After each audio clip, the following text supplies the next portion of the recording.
আমি দেখাবো আপনাদের খুব দারুণ একটা রেসিপি, যেটা লাউ দিয়ে ডাল রান্না। তো চলুন দেখে নিই ঝটপট। তো লাউটা রান্না করার আগে আমি লাউটা নিয়ে নেব আর এভাবে কেটে নেব, কেটে সুন্দর করে টুকরা করে নেব। এই রেসিপিটা আশা করি আপনাদের ভালো লাগবে। হ্যালো এভরিওয়ান, আসসালামু আলাইকুম। কেমন আছেন সবাই? আশা করি প্রত্যেকে ভালো আছেন। আমি এখানে লাউ রান্নার রেসিপি দেখাচ্ছি। দুর্দান্ত এই রেসিপিটা যদি ভালো লাগে অবশ্যই লাইক কমেন্টস শেয়ার করে অবশ্যই পাশে থাকবেন, অন্যদের দেখার সুযোগ করে দিবেন। তো আমি এখানে লাউটা টুকরো করে নিয়ে নিচ্ছি। এভাবে লাউ দিয়ে কিন্তু চিংড়ি মাছও রান্না করতে পারেন। আমি এখানে ডালটা রান্না করে দেখাবো, চিংড়ি মাছ দিয়ে আমি অন্যদিন লাউ রান্না করে আপনাদেরকে দেখাবো। তো চলুন দেখে নিই ঝটপট কীভাবে রান্না করতে হয়। তার আগে আমি একটু ধনিয়া পাতাগুলো কেটে গুছিয়ে সুন্দর করে নিয়ে নেব। রান্না করার আগে কিন্তু সব কিছু গোছানো থাকলে খুবই ভালো লাগে। এভাবে করে কেটে সুন্দর করে রেখে দেবো এক সাইডে। তো যাই হোক, এই লাউ ডাল রান্নাটা আসলে আস্তে আস্তে অনেক ঘন হয়ে যায়, সেভাবে আমাদের কিন্তু রান্না করতে হবে। এখানে রান্না করার আগে আমাকে 1 কাপ মুসুরির ডাল নিয়ে নিতে হবে, খুব ভালোভাবে ধুয়ে। তো আমি নিয়ে নিচ্ছি মুসুরির ডালটা। তো এভাবে করে মুসুরির ডাল নিয়ে নিলাম। তো ডালটা নেওয়ার পরে আমি এখানে খুব সুন্দরভাবে পানি দিয়ে ধুয়ে নেব, যাতে করে সাদা পানিটা বার হয়। সেই পর্যন্ত ময়লা পানিটা ধুয়ে ফেলিয়ে দেওয়ার পরে আমি কিন্তু এখানে খুব সুন্দরভাবে পানি নিয়ে এভাবে করে ধুয়ে নিচ্ছি আবারও। তো এভাবে করে খুব ভালোভাবে ধুয়ে নিতে হবে কিছুক্ষণ ধরে। আপনারা ধুয়েও রেখে দিতে পারেন আগে থেকে। আমি কিন্তু রান্নার শুরুতে এখানে কোনো কিছুই স্কিপ করি না আপনাদের দেখানোর সুবিধার্থে।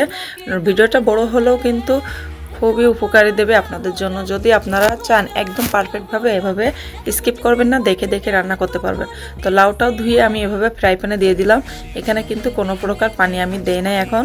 তো এখন আমি দিয়ে দেব এই লাউয়ের মধ্যে যে ডালটা আমি ধুয়ে রাখছি, ওই ডালে যতটুকু পানি আছে এই পানি সহ আমি ডালটা দিয়ে দেবো লাউয়ের ভিতরে। অনেকে কিন্তু আগে ডালটা সিদ্ধ করে নেয়, যেহেতু মুসুরির ডালটা অনেক তাড়াতাড়ি গলে যায়। তো আমি এখানে দিয়ে দিচ্ছি রসুন বাটা। রসুন বাটাটা 1 থেকে 1.5 চামচ দিবেন। আদা বাটাটা খুবই অল্প পরিমাণে দিবেন, আদাটা বেশি লাগে না। তো যাই হোক, এভাবে করে আমি কিন্তু কিছু পেঁয়াজ দিয়ে দিচ্ছি, কাঁচা পেঁয়াজ। পেঁয়াজটা কিন্তু আমি আবারও দেব যখন আমি ডালটাকে বাকার দেব। তো এখন আমি দিয়ে দিচ্ছি কাঁচামরিচ। আপনারা এখানে শুকনো মরিচ ব্যবহার করতে পারেন। আমি কাঁচামরিচটা দিয়ে এভাবে সুন্দর করে ঢেকে দেব। এখানে কিন্তু আর কোনো পানি আমি ইউজ করব না এখন আপাতত। তো যাই হোক, এভাবে করে সিদ্ধটা করে নেব। আর সিদ্ধ করার মাঝখান দিয়ে আমি একটু ঢাকনাটা সরিয়ে এভাবে নেড়েচেড়ে সুন্দর করে নেড়েচেড়ে দেবো, যাতে করে আমার লাউটা সিদ্ধ হয়ে যায়।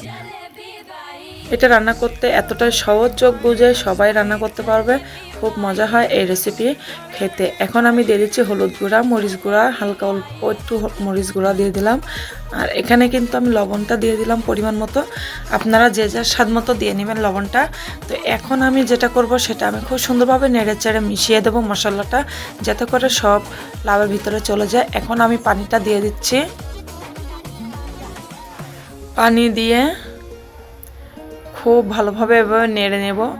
এখন পানিটা কিন্তু আপনারা যে যার ইচ্ছা মতো দিবেন, যে যেমন রাখতে চান ঝোলটা সেভাবে দিবেন। কারণ আমি এখানে অল্প পরিমাণ পানি দিয়ে দিচ্ছি, যাতে করে পানিটা দেওয়ার পরে এটা কিন্তু আস্তে আস্তে যখন আমি রান্নাটা একদম লাস্টের দিকে যাব, তখন কিন্তু ঘন হয়ে যাবে। ডাল যেহেতু আছে লাউয়ের সাথে একদম ঘন হয়ে যাবে। তো আমি এখানে সুন্দরভাবে নেড়েচেড়ে আবারও ডালটা আমি সিদ্ধ করার পরে রেখে দিলাম এক সাইডে নামিয়ে। আর এখানে সরিষার তেল দিয়ে দিলাম অল্প কিছু।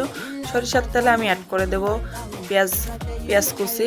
বেশি করে পেঁয়াজটা কুচিটা দিবেন আপনারা। আসলে বাকারে যখন পেঁয়াজটা বেশি দেওয়া যায় তখন কিন্তু খুবই মজা হয় খেতে। এখন আমি রসুন কুচি দিয়ে দিলাম অ্যাড করে। তো এখানে রসুন কুচিটা দেওয়ার পরে এভাবে খুব সুন্দরভাবে নেড়ে নিতে হবে, ফ্লেভারটা দারুণ আসবে। আর এখানে সিক্রেট একটা জিনিস দিয়ে দিলাম, সেটা হলো আমাদের যে কোনো ফোড়নে কিন্তু আপনারা এখানে ইচ্ছা করলে এভাবে করে কাঁচা জিরাটা দিতে পারেন।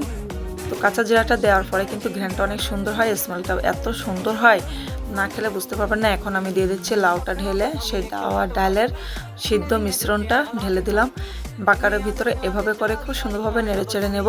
এরপরে কিন্তু আমি এখানে কিছু ধনেপাতা অ্যাড করব। তার আগে আমাকে এভাবে সুন্দর করে মিশিয়ে নিতে হবে বাকারের সাথে।